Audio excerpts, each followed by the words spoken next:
രാവിലെ ബ്രേക്ക്ഫാസ്റ്റ് ഉണ്ടാക്കുമായിരിക്കും ഒട്ടുമിക്ക പെണ്ണുങ്ങളുടെയും മടിയുള്ളൊരു ഐറ്റം. അപ്പോൾ എന്തായാലും രാവിലെ മടിയില്ലാതെ എളുപ്പത്തിൽ തയ്യാറാക്കിയെടുക്കാൻ പറ്റുന്ന ഒരു ഐറ്റം കേട്ടോ കാണിക്കാൻ പോകുന്നത്. നല്ല സോഫ്റ്റ് ആയിട്ടുള്ള ഒരു അപ്പമാണ്.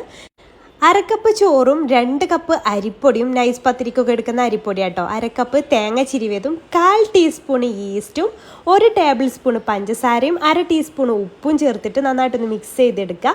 അതിലേക്ക് ചെറു ചൂടുള്ള വെള്ളം കുറേശ്ശെ ഒഴിച്ചിട്ട് ഒന്ന് മിക്സ് ചെയ്തെടുക്കുക കേട്ടോ. അപ്പോൾ ഞാനിപ്പോൾ 2 കപ്പ് ചേർത്ത് കൊടുത്തിട്ട് നോക്കിയിട്ട് വീണ്ടും ചേർത്ത് കൊടുക്കുക.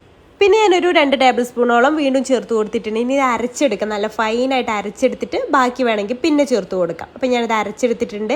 ഇത്രയും തിക്നെസ്സിലാണ് കിട്ടിയിട്ടുള്ളത്. ഒരു 2 ടേബിൾ സ്പൂണും കൂടെ നമുക്കിതിലേക്ക് വെള്ളം ചേർത്തിട്ട് ലൂസാക്കി എടുക്കാം. ഒരു അപ്പത്തിൻ്റെ ബാറ്ററിൻ്റെ ആ ഒരു ലൂസ് കൺസിസ്റ്റൻസി ഉണ്ടല്ലോ, ആ ഒരു കൺസിസ്റ്റൻസിയിലാക്കിയിട്ട് ഞാനിത് ഓവർനൈറ്റ് റെസ്റ്റ് ചെയ്യാൻ വേണ്ടിയിട്ട് വെക്കുന്നുണ്ട്. അപ്പോൾ നിങ്ങൾ രാവിലെയാണ് ഈ മാവ് അരച്ച് വെക്കുന്നതെന്നുണ്ടെങ്കിൽ 1 മണിക്കൂറൊക്കെ റെസ്റ്റ് ചെയ്യാൻ വെക്കണം. അപ്പോൾ ഞാനിവിടെ 1/4 ടീസ്പൂൺ ഈസ്റ്റ് എടുത്തതിന് പകരം നിങ്ങൾ 1/2 ടീസ്പൂൺ ഈസ്റ്റ് എടുക്കണം കേട്ടോ. ഇത് ഞാൻ ഓവർനൈറ്റ് വെക്കുന്നതുകൊണ്ട് തന്നെ 1/4 ടീസ്പൂൺ എടുത്തിട്ടുള്ളൂ. അപ്പോൾ നല്ലതായിട്ട് പുളിച്ച് പൊങ്ങി വന്നിട്ടുണ്ട്. 1/2 ടീസ്പൂൺ നമ്മൾ രാത്രി അരച്ച് വെക്കുന്ന മാവിലേക്ക് ഇട്ട് കൊടുത്താൽ അത് പൊങ്ങി താഴേക്ക് ഒലിച്ചു പോകും കേട്ടോ. എന്നിട്ട് ചൂടായ പാനിൽ ഇതുപോലെ ഒന്ന് ചുട്ടെടുക്കാം. ചെറുതായിട്ടൊന്ന് പരത്തി കൊടുത്താൽ മതി കേട്ടോ. അപ്പം നല്ല ആരെടുത്തിട്ടുള്ള നല്ല സോഫ്റ്റ് ആയിട്ടുള്ള അപ്പം ഇവിടെ റെഡി ആയിട്ടുണ്ട്. ഇത് ഉണ്ടാക്കാൻ അറിയാത്തവർ നാളെ തന്നെ ഒന്ന് ഉണ്ടാക്കി നോക്കൂ കേട്ടോ, നിങ്ങൾക്ക് ഇഷ്ടമാവും. ഈ വീഡിയോ ഇഷ്ടമായിട്ടുണ്ടെങ്കിൽ ലൈക്ക് ചെയ്യാൻ മറക്കല്ലേ, അതുപോലെ ഫോളോ ചെയ്യാനും മറക്കരുതേ.